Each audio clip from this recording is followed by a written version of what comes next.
So now I'm back at it with the same story of I'm profiling my ROROWA deck profile now because this deck will not, in at least for me, like almost like 100%, it's not going to change in set 7. I looked over all the generic cards for Stoicheia and I didn't really see anything that would help ROROWA with its like dependency problem or like consistency problem. Not the deck that the deck isn't consistent. The deck got a major consistency buff just like Chaos, but it's still a very over reliance on the Raylina.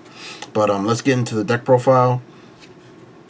For the new set order for ROROWA, this is really major consistency buff and power buff at the same time, because it does give a 5k buff to all your tokens in the back row, and that is stackable because it's a set order, and the fact that when it's placed in the order zone, you grab a Raylina from your deck. So that's just like two very crucial things that the deck was lacking: power output, and it was lacking consistency in finding the Raylinas, which is awesome. Maxing out on Persona Ride because Soul is a not like a major problem, but it's like a resource you have to watch out for in this deck, because your Vanguard uses Soul. Your Raylina, when it not copies, but gains the power of your dragon token, uses Soul. So those are your main like Soul users of this deck, and the real only ways we have of putting more cards into our Soul is by Persona Riding and Inlet Pulse. So 4 copies of Inlet Pulse Dragon. Like, there's not really much to say here. This card is very good, very dumb. The fact that it's a grade 3 is actually crazy, because it's 13. It's 13 by itself, which means it's gonna hit any base K Vanguard.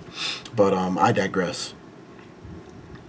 And then 4 copies of the girl Raylina. This is your entire deck. There would be no deck without this card. I guess like some type of weird 3 attacks token spam deck, but that really wouldn't be any good. Like, this comboing with the dragon token that multi-attacks is really what makes this deck, especially because just like Chaos, this is a very aggressive deck, and unlike Chaos, the aggression is like not like free, but it's like damn near free. That you're just like summoning tokens and using those tokens to rush your opponent and getting them to key points of damage in the early game, like 2, 3, and like 4, and then you just like push. It's a pressure deck. Like, you just push them even more as you ride up. And then 4 copies of the new plant token generator. This is also like, bro, ROROWA eating good. They got 2 major consistency buffs.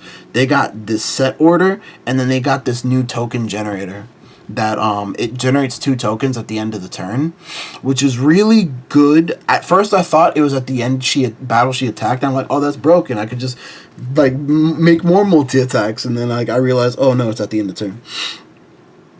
But this is also really good for the deck in case like you run out of Soul and you're not able to generate any more tokens. She's able to generate you those extra tokens. It's also very good defensively as well, because you don't have to call her to the front row as an attacker. You could call her in the back row, and then at the end of the turn you're resing 2 tokens, and those 2 tokens basically are just like free like 5k shields that are on board. But on to the rest of the grade 2s. I'm running, I didn't know what else to run. I'm running 3 copies of Unicorn Cat. I didn't know what else to run. I really wanted to run another consistency card that helped me grab Raylina from, like, the drop zone. Like, resurrect Raylina from the drop zone. Or, like, an order card, or, like, a blitz order that bounced Raylina from the field. But that really wouldn't work, because if they're trying to get rid of Raylina and they don't have a form of retire, they don't have a form of removal, they would just attack into, they would just priority attack into it first, before anything. And then the order wouldn't work in that sense. And then I thought of resurrection cards, but the order costs a counterblast. Raylina to summon a token costs a counterblast, and then the one resurrection card that we are playing in the deck also costs a counterblast. So those are what you're serving your counterblasts for. So I can't use any of the cards that counterblast.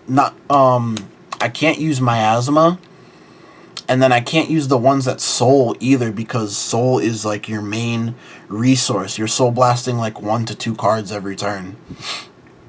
So I couldn't use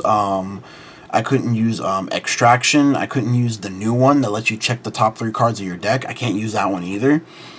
So that's like the major, not major, but that's like, it's consistent, and it has the ability, like, you know, it has recovery plays, but it doesn't have like, I'm always gonna get it, I'm always gonna have it. Like, especially like playtesting against this deck, I got like a really good sense of what this deck can do and what it cannot do. So that's why I chose to play 3 Unicorn Cats. I saw that my opponent wasn't playing this, and that was like one of the first things I looked into building this deck, because if you have 1 set order, the dragon token in the back by itself is 10k. If you retire 3 rear guards, which is the maximum amount of rear guards you can retire if you have a Raylina in front of this, unless like you call another Raylina from hand so you can attack from the back row, but he's going to be 10 by himself with 1 set order, and then 3 retires, that's plus 15, he's 25 by himself, and then you sack a Unicorn Cat, and then that's 35k by itself. Transferring that to the Raylina, when the Raylina attacks, she's 45k by herself. On Persona Ride, she's going to be 55k. He'll still be 35k unless you were able to commit another set order. If you had it, then he'll be 40k. But I just wanted to increase the scaling, because we did get a power buff, but not like a major power buff. Like I said, like his base will more often than not be like 20, 15, 25. Like, you're never gonna really overcommit largely. So I just thought this was an easy include, because it's 10k till the end of turn, so Raylina can copy and transfer the power. I was looking at a grade 1 that rests itself to give the 10k, but that's only until the end of battle. And then I was also looking into the grade 1s that you call them and give 5k, and then like ideally I would just sack it. But this is better because I could just call this before I call my tokens, and then it's just, instead of plus 15k on the 3 retires, it's a plus 25k just by committing that 1 extra card. And then onto the grade 1s. We play for this Leonhorn grade 1. It's actually like really good. Like, this grade 1 is like such like a really good resurrection card. That's why we're playing it at 4 copies. And it's a 13k booster. It's also really good for rush. It's not just 13k booster, it's 13k attacker if there's another grade 1 or less on board. But this is on your grade 3s. On your grade 3 turn, that's the only time you could use its resurrection ability. When you call it, you could resurrect something equal to or less than your Vanguard. It doesn't gain power or anything, but it's really good because you're able to resurrect your Raylinas if you need them. You're able to resurrect your inlet pulses if you need them. You're actually able to resurrect this if you're going for a push turn. You can resurrect your Unicorn Cat and then just buff up your Momosuke to like a really big number. You could use more than 1 Unicorn Cat in a turn also. Realizing that. But on to the rest of the grade 1s. 1 Blitz Order PG. 3 DPGs. Self-explanatory, not much to explain there. 1 Stoicheia OT. This is arguably the second best OT in the game right now. I know Brantgate, that one's the best by far. That Brantgate OT's got the heat.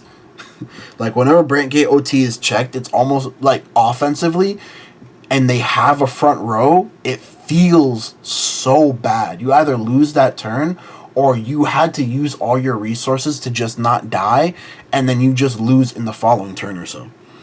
Onto the triggers.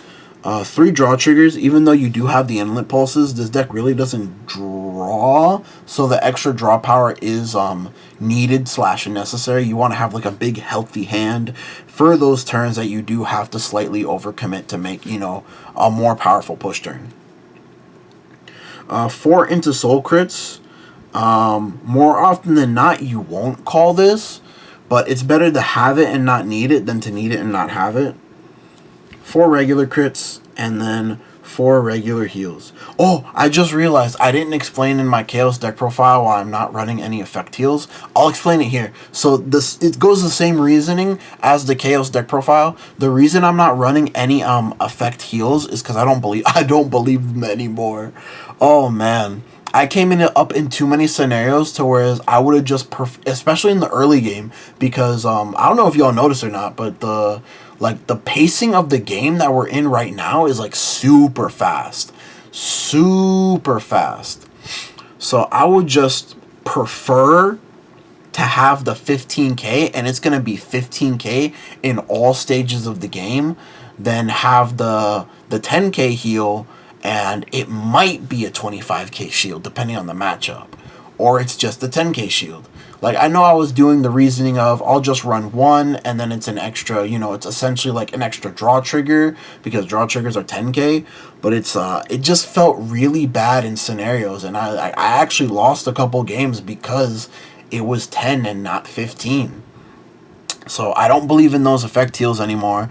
The only time I would believe in them again is if we're like in a damn near tier 0 meta, or if like all the tier 1 decks are decks that like restand something and then the restand one will be good, or all the tier 1 decks are decks that gain a crit and then the crit one will be good.